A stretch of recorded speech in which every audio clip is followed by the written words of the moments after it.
Salut tout le monde, j'espère que vous allez bien aujourd'hui. Alors on se retrouve pour une vidéo où je vais vous parler des derniers livres que j'ai lus. Donc il y a en tout 9 livres que je vais vous présenter. Alors, pour savoir dans quoi vous mettez les pieds, je vais vous parler de La Métamorphose de Kafka, de Thérèse Raquin d'Émile Zola, Le Liseur de Bernard Schlink, ensuite de Charlotte de David Fuenquinos, du Comte de Monte Cristo par Alexandre Dumas, 1Q84, le deuxième tome de Haruki Murakami. Vous parlez de Yumi et le peintre de cauchemars de Brandon Sanderson. Cimetière de Stephen King. Du même auteur, j'ai lu Misery. Voilà. Donc, sans plus tarder, nous pouvons commencer. Alors, on va commencer tout de suite par le premier livre. Donc, je vous présente La Métamorphose de Kafka. Alors, dans ce livre, nous allons suivre un homme nommé Grégor Samsa qui va se réveiller un beau jour transformé en insecte géant. Donc comment dire que déjà la journée commence plutôt mal pour Grégor. Alors, on se doute bien que cette métamorphose physique va déclencher une série de changements dans sa vie et dans celle de sa famille. Pourquoi? Parce qu'il faut savoir que jusqu'à présent, Grégor Samsa, c'était le seul à subvenir financièrement aux besoins de sa famille, à travailler pour sa sœur et ses parents. Donc, suite à cette transformation, il va subir une aliénation à la fois sociale et physique. Il va être renvoyé de son travail et il va être un petit peu vu comme un fardeau par les membres de sa famille et il va finir par être rejeté. Et du coup, le fait que Grégor va devenir dépendant, qu'il ne veut plus travailler, on va très vite s'apercevoir que l'inversion des rôles en fait va révéler une certaine fragilité dans ses relations avec sa famille et que finalement qui était juste maintenue par la contribution matérielle qu'il apportait, la contribution financière. J'ai beaucoup aimé ce récit, je trouve que voilà, ça soulève énormément de questions, de réflexions sociétales. En fait, on est amené à se poser la question, en fait, une fois en fait qu'on n'est plus utile à la société, qu'est-ce qu'on devient? Et on voit un petit peu la déchéance de Grégor, le fait qu'il va être rejeté, le fait qu'il va être isolé et que finalement il va être déshumanisé et pas que par sa transformation physique et finalement il va mourir prématurément dans le récit. Ah, et aussi on va très vite s'apercevoir de l'absurde dans l'œuvre de Kafka car en fait Grégor, quand il va se réveiller transformé en insecte, il va pas vraiment être paniqué ou être affolé plus que ça. Il va surtout être étonné, plus embêté en fait de pas pouvoir sortir de son lit et il va en fait s'inquiéter d'être en retard au travail. Et surtout dans le livre, la métamorphose n'est jamais vraiment expliquée. Donc c'est pas vraiment ce que l'auteur veut pointer ici. C'est vraiment en fait un petit peu une fois qu'on contribue plus à la société, qu'est-ce que l'individu devient. Du coup voilà, j'ai beaucoup aimé, c'est vraiment un court récit, donc franchement si vous ne l'avez pas encore lu, eh bien, je le recommande fortement. Le deuxième livre que j'ai lu, donc je vous présente Le Liseur de Bernard Schlink. Alors dans ce livre, nous allons suivre Michael qui à 15 ans on va entretenir une relation avec une femme plus âgée que lui, donc une femme de 35 ans nommée Anna, une femme assez mystérieuse, assez imprévisible. Donc ils vont vivre un petit peu leur idylle jusqu'au jour où Anna disparaît mystérieusement, soudainement, et ça va laisser un petit peu, ça va profondément marquer Michael. Et donc voilà, il va un petit peu continuer sa vie et quelques années plus tard, il est étudiant en droit et il va assister à un procès en fait d'anciennes gardiennes de camps de concentration durant la Seconde Guerre mondiale. Du coup voilà, qui sont voilà, jugés pour crimes de guerre et quelle est sa surprise quand il va voir que sur le banc des accusés en fait il y a Anna. Alors, j'ai beaucoup aimé ma lecture. Je me rappelle que je l'avais lu en un jour, donc je trouvais que la plume était quand même assez, assez limpide, plaisante à lire. Je trouve que ce livre invite à une certaine tolérance, une compréhension, à pas juger facilement les gens, surtout les gens comme Anna. Anna, c'est vraiment un personnage qu'on aura du mal à cerner. On va être quand même touché par ce personnage. Il faut savoir qu'en fait pendant leur liaison Michael et Anna ils avaient une sorte de rituel où Anna demandait en fait à Michael de lui lire, de lui faire la lecture de classiques allemandes et il y a quelque chose de très triste chez cette femme, de très touchant. Et du coup je dirais voilà, c'est un petit peu bien qu'elle soit sur le banc des accusés et qu'elle ait des torts, il y a comme une invitation à ne pas juger aussi facilement, pardon, surtout dans un contexte historique aussi chargé qu'a pu être la Seconde Guerre mondiale. C'est un livre voilà, qui va parler un petit peu du passé nazi, qui va parler de la culpabilité, de la honte aussi des Allemands. Donc voilà, c'est vraiment, je trouve que c'est vraiment une très bonne lecture et je la recommande aussi. Le prochain livre que j'ai à vous présenter, donc le voici, Thérèse Raquin d'Émile Zola. Donc dans ce livre, nous allons suivre le personnage de Thérèse qui qui va se marier avec son cousin, avec qui elle a vécu en fait toute sa vie, son cousin un petit peu malade du nom de Camille. Et bon, elle va un peu vivre une vie assez monotone, hein, assez seule, assez triste, avec son mari et sa tante. Jusqu'au jour où elle va rencontrer Laurent, un ami de Camille, et du coup va s'en suivre une tromperie, hein. Ils vont entretenir une liaison ensemble. Et selon eux, en fait, afin de vivre pleinement leur amour, ils vont se dire que Camille il doit dégager. Donc ils vont essayer ils vont planifier en fait son meurtre. Ils vont essayer de tuer Camille. Alors du coup, eh bien, c'est un succès, le meurtre arrive à passer inaperçu, Thérèse et Laurent arrivent à se marier, mais ils sont très vite en fait tourmentés par la culpabilité, le souvenir de Camille n'arrête pas de revenir à eux, il les hante clairement, et du coup en fait finalement ils n'arrêtent pas en fait de penser à ce fameux meurtre en fait.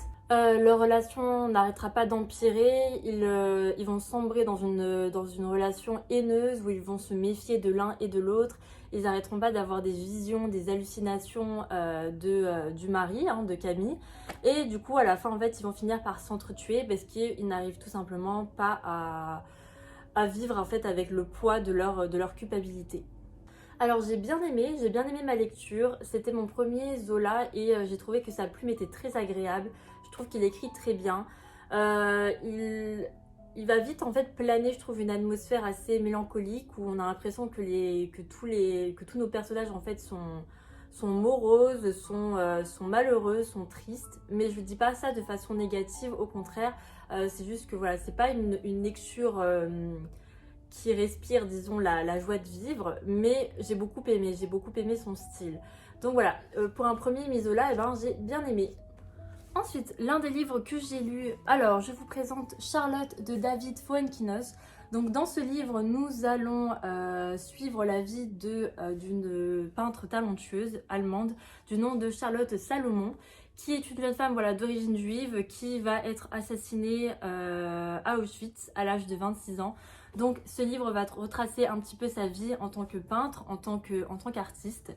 Alors, j'ai adoré ma lecture, c'est un très beau livre, je trouve, une lecture bouleversante, une lecture sensible, qui va juste en fait, qui va vous toucher à un point. C'est vraiment un magnifique livre que je recommande. Voilà, franchement, lisez-le. Voilà, c'est un livre écrit en vers libre et je trouve que voilà, ça ajoute en fait dans l'intensité, dans la fragilité qu'a été la vie de Charlotte. Et voilà, c'est juste... tout ce que je peux dire, c'est que vous allez passer un très bon moment. Voilà, c'est une lecture vraiment bouleversante, vraiment.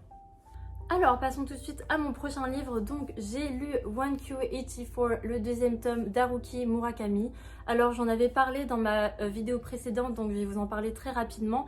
Alors, de quoi ce livre parle? En tout cas, dans le premier tome, nous allons suivre deux personnages. Donc, le personnage d'Aomame, qui est une tueuse professionnelle qui va, en fait, dès le début du récit, très vite basculer dans une sorte d'autre monde, d'autre réalité alternative.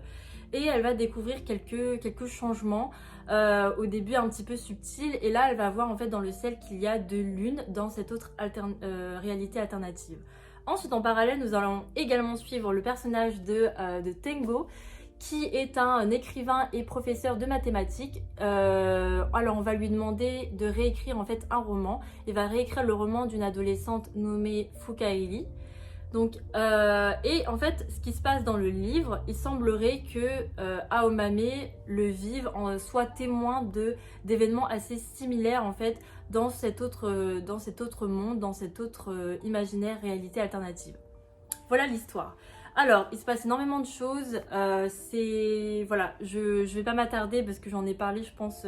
Voilà, j'en ai beaucoup parlé dans ma précédente vidéo. C'est une très très bonne lecture. Le deuxième tome est également un franc succès. C'est vraiment la plume d'Haruki Murakami est vraiment une plume originale, je trouve. On passe un très bon moment. Voilà, les descriptions qu'il fait, c'est tout juste en fait, c'est hyper intéressant. On est vraiment dedans, on est happé par la lecture, par l'histoire, voilà, parce qu'en fait le personnage d'Aomame et de Tengo ont une sorte de connexion, et cette connexion en fait on n'arrive pas trop à mettre la main dessus. On sent que c'est une forte connexion, mais on ne sait pas en fait quel est ce lien entre eux. C'est vraiment un livre que je recommande et j'ai juste hâte de lire le troisième livre. Voilà. Alors, passons déjà à mon prochain livre, donc je vais survoler aussi très rapidement avec vous. Donc le voici, Yumi et le peintre de cauchemar de Brandon Sanderson. Donc de quoi ce livre parle? Nous allons suivre deux personnages également. Donc le personnage de Yumi qui est une prêtresse qui invoque les esprits afin de venir en aide à son peuple. Donc elle vit dans une sorte de planète baignée de lumière et de chaleur. Et nous allons suivre en parallèle le personnage de peintre qui lui au contraire vit dans une planète où il fait tout le temps nuit en fait, où il fait sombre, entouré de ténèbres, de cauchemars. Et ces deux-là ne savent absolument rien de l'existence de l'autre et non plus de leur planète respective, jusqu'au jour où ils se réveillent dans la peau de l'autre. Donc ils vont un petit peu essayer de savoir le pourquoi du comment. Et voilà. J'ai adoré ce livre, c'est un livre où l'art a une place considérable et c'est juste voilà, une très très bonne lecture, une lecture voilà, fraîche où on a vraiment des personnages attachants, des personnages attendrissants, l'histoire est vraiment intéressante, on a aussi un petit passage où on est juste choqué quoi, de la révélation, donc franchement c'était mon premier Sanderson et c'est un livre que je recommande mais à 1000%, voilà, on passe vraiment un très bon moment et la narration est je trouve voilà, remplie d'humour. Ensuite, basculons tout de suite dans l'horreur avec Stephen King. Donc j'ai lu de cet auteur Cimetière, donc c'était mon premier Stephen King.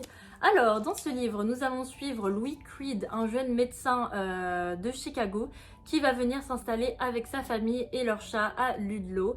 Et ils vont faire la rencontre de leurs vieux voisins qui vont les faire un petit peu visiter. Et il va leur faire découvrir une sorte de cimetière pour animaux où en fait voilà, que les habitants connaissent et fréquentent en fait depuis des générations.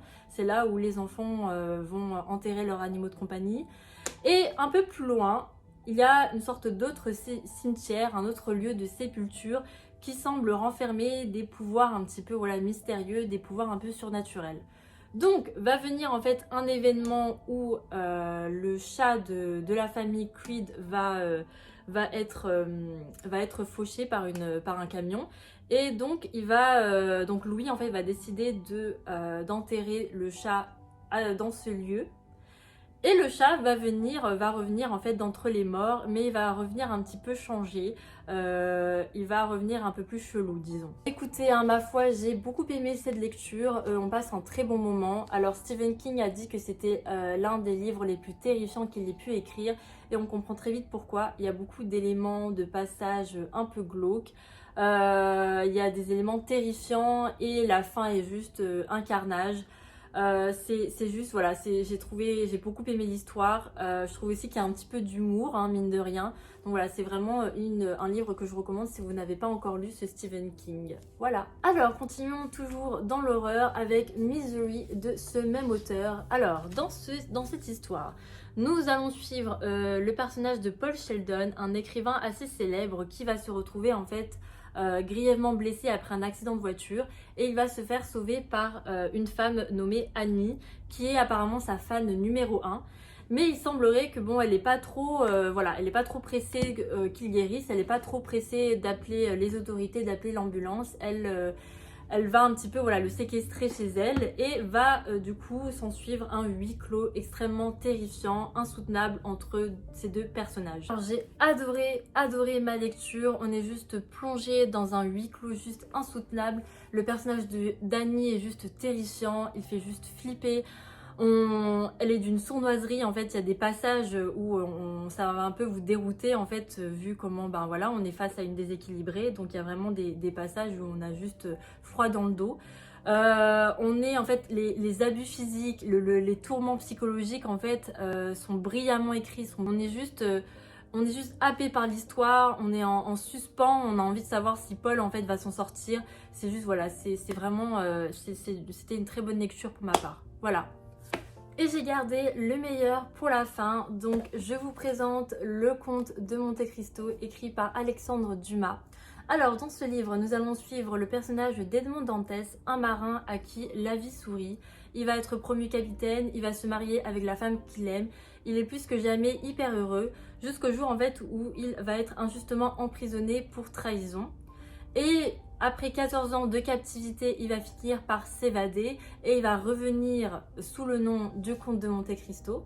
Donc entre-temps, il va réussir grâce à un trésor à devenir riche et puissant et donc il va chercher à se venger de ceux qui l'ont trahi.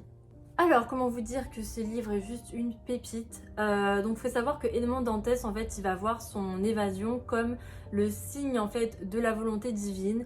Et du coup, selon lui, en fait, il va devenir, en fait, l'instrument de la justice. Et au début, en fait, de sa vengeance, selon lui, il va juste rééquilibrer les choses. Donc pour lui, ceux qui l'ont trahi sont devenus, il va apprendre en fait qu'ils sont devenus riches, puissants. Et donc pour lui, tout va être une question de rééquilibrer les choses en punissant en fait ceux qui ont été mauvais et en récompensant ceux qui ont été bons, ceux qui lui sont restés loyaux.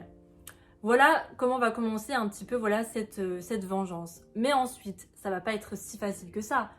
En étant en fait un instrument de la providence, on va voir que dans le livre, la notion de la providence va changer petit à petit. On va voir que durant sa vengeance, le comte de Monte Cristo, ce qu'il voulait infliger à ses ennemis, eh bien, il y aura des innocents en fait qui vont également payer pour sa vengeance.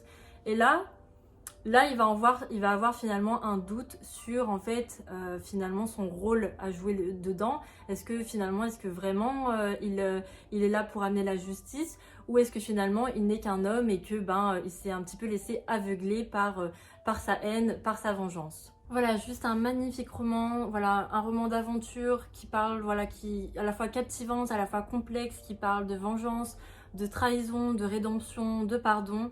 Voilà, qui parle de trésors, qui parle de bandits. En fait, vous avez tous les éléments pour faire un excellent cocktail où vous n'allez pas vous ennuyer une seule seconde. Le livre fait un peu plus de 1400 pages et on ne les voit pas passer tellement en fait on est happé par la vengeance d'Edmond Dantès. On est happé par ce personnage qui va intriguer tout Paris, qui va être froid, qui va être manipulateur, qui va finalement être changé de son incarcération et qui va juste être aveuglé par la vengeance, aveuglé par ses propres démons et voilà.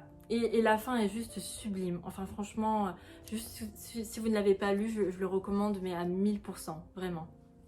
Et voilà qui conclut la fin de ma vidéo. J'espère que ça vous a plu, j'espère que vous êtes encore là, que vous avez apprécié ce moment. Et je vous dis à la prochaine pour une autre vidéo. Je vous souhaite d'excellentes lectures en attendant. Et voilà, donc on se retrouve pour une prochaine fois. Bye bye!